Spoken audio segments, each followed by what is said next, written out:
તાપી જિલ્લા ઉચ્છલ તાલુકાના જામણે ગામની સીમમાં 1.5 વર્ષનો નર દીપડો પાંજરે પુરાયો.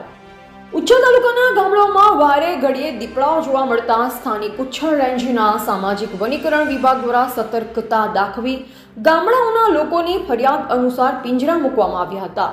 તેવી જ રીતે ઉચ્છલના જામણે ગામમાં 2 દિવસ અગાઉ દીપડાની દહેશત જોવા મળતા તાત્કાલિક સામાજિક વનીકરણ વિભાગને જાણ કરવામાં આવતા ત્યાં પિંજરો મૂકવામાં આવ્યું.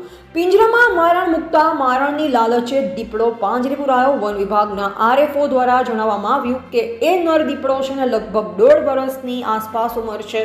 આમ દીપડો આખરે પાંજરે પુરાતા ગ્રામ લોકોએ સામાજિક વનીકરણ વિભાગનો સાથ સહકાર બદલ આભાર માન્યો હતો તેમ જાણવા મળ્યું. રિપોર્ટર કાર્તિક વડવી, તાપી.